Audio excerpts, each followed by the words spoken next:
মানুষের সাহায্য করে, সাহায্যের মাধ্যমে আমি চলতেছি। আমার তো নিজের আর্থিক অবস্থা নাই।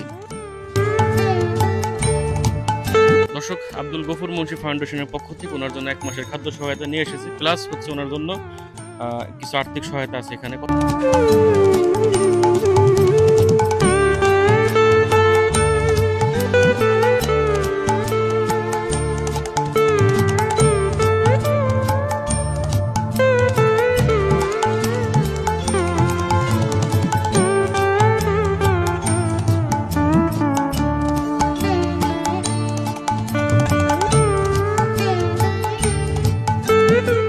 আসসালামু আলাইকুম দর্শক, কেমন আছেন সবাই? আশা করি সবাই ভালো আছেন। দর্শক, আমরা চর সর্বান্তিয়া লপ্তে চলে এসেছি আব্দুল গফুর মুন্সি ফাউন্ডেশনের পক্ষ থেকে একটি অসুস্থ মানুষকে একটু দেখাশোনা করার জন্য। আপনারা দেখতে পাচ্ছেন আমাদের সাথে অনেকেই আছে। আমাদের সাথে আছে সাইদুল ভাই, আমাদের কৃষি আলো সংগঠনের সহসভাপতি, রাহাত ভাই আছে ক্যামেরায়। তো আমরা আসলে এখানে সাইদুল ভাইয়ের অনুরোধে আসলাম আব্দুল গফুর মুন্সি ফাউন্ডেশনের পক্ষ থেকে। আপনারা দেখতে পাচ্ছেন স্ক্রিনে আমাদের এই মুরব্বী, উনি দীর্ঘদিন যাবত অসুস্থ এবং হচ্ছে ওনার কেমো দেওয়ার কারণে ওনার চুলও উঠে গেছিল, মানে ওনার ক্যান্সারের রোগে ভুগতেছেন। আসলে আমরা ওনাকে জানতে চাবো যে আসলে ওনার কি সমস্যা। আমরা একটু শুনলে এরপরে বুঝতে পারবো, আপনারা বুঝতে পারবেন। আসসালামু আলাইকুম কাকা, কেমন আছেন? ওয়ালাইকুম আসসালাম, খুব ভালো আছি এখন বর্তমানে। আচ্ছা, আপনি হচ্ছে এখন শরীরের কি অবস্থা একটু বলতেন যদি আমাদের। এখন শারীরিক অবস্থা, আমি ওষুধ খাইতেছি। আমি ক্যান্সারের রোগী, আমার গলার ভিতরে ক্যান্সার। অসুস্থই, ওষুধ খাইতেছি। বর্তমান শক্ত কিছু খাইতে পারি না, আমার ব্যালেন্ডা করে ভাত ভুত খাওয়া। এখন আসলে আপনার এই চিকিৎসার খরচপাতি কিভাবে চলতেছে যদি একটু বলতেন। মানুষের সাহায্য করে, সাহায্যের মাধ্যমে আমি চলতেছি। আমার তো নিজের আর্থিক অবস্থা নাই। সবাই করতেছে। আপনার কয় ছেলে মেয়ে? ছেলে মেয়ে কয়জন আপনার? আমার একটাই ছেলে, আচ্ছা আচ্ছা, এক ছেলে আমার।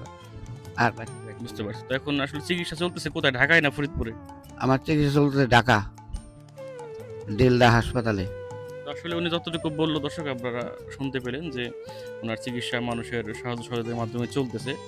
তো এই হলো অবস্থা। তো আমরা আসলে যার মাধ্যমে এখানে এসেছি, আমাদের সাইদুল ভাই আছে।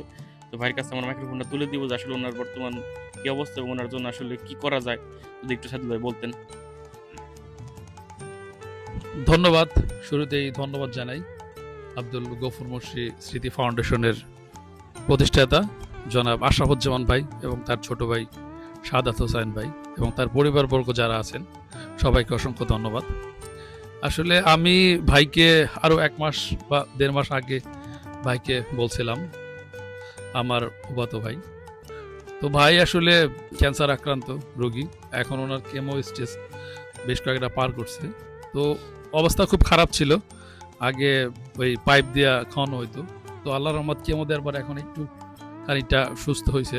তারপরেও অনেকটা টাকার জন্য আসলে এখনো অনেকটা দূর বাকি আছে। তো যাই হোক, আল্লাহ ভরসা, সবাই দোয়া করবেন। এবং ধন্যবাদ জানাইতে চাই যে আশরাফুজ্জামান ভাই এবং সাদাত ভাইকে, তারা আসলে এমন একটা সময় আমাদের আসছে এবং ভাইয়ের খবর হিসেবে হয়তোবা 1 মাসের খাবার বা আরও কিছু হয়তোবা ভাই তারা যতটুকু পারবে।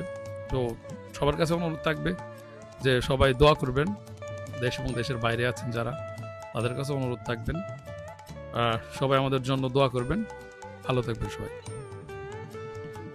দর্শক, তো আমরা আসলে যতটুকু জানতে পারলাম, বুঝতে পারলাম ওনার বাড়িতে এসে ওনার অবস্থা খুবই খারাপ।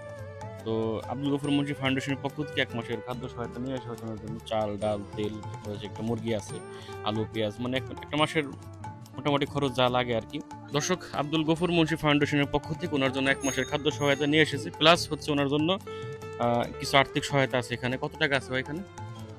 দর্শক, এখানে 5,000 টাকা আছে আর্থিক সহায়তা এবং হচ্ছে ওনার জন্য খাদ্য সহায়তা নিয়ে এসেছে, আপনারা ইতিমধ্যে দেখতে পেলেন। তো আমরা দোয়া করবো কাকার জন্য, আল্লাহ যেন কাকাকে পরিপূর্ণ সুস্থ করে দেয় এবং আমরা পরবর্তীতে ওনার খোঁজ খবর নিব, আপডেট জানবো যে ওনার কি অবস্থা। তো কাকা, এই হচ্ছে আব্দুল গফুর মুন্সি ফাউন্ডেশনের পক্ষ থেকে আপনাকে কিছু আর্থিক সহায়তা দেওয়া হলো। আপনি আপনার চিকিৎসা চালান, ইনশাল্লাহ আমরা পরবর্তীতে আপনার খোঁজ খবর নিব। এবং দর্শক, আমরা লাস্ট একটা অনুরোধ আপনাদের সামনে করতে চাই, সেটি হচ্ছে আব্দুল গফুর মুন্সি ফাউন্ডেশনের যারা পরিচালক আছে, আশরাফ ভাই, সাদাত ভাই, সাইফুল ভাই, এদের জন্য দোয়া করবেন। এরা যেন এরকম আরও অসংখ্য মানবিক কাজের পাশে থাকতে পারে। তো সবাই ভালো থাকবেন, সুস্থ থাকবেন এবং আমাদের সবার জন্য দোয়া করবেন। আসসালামু আলাইকুম।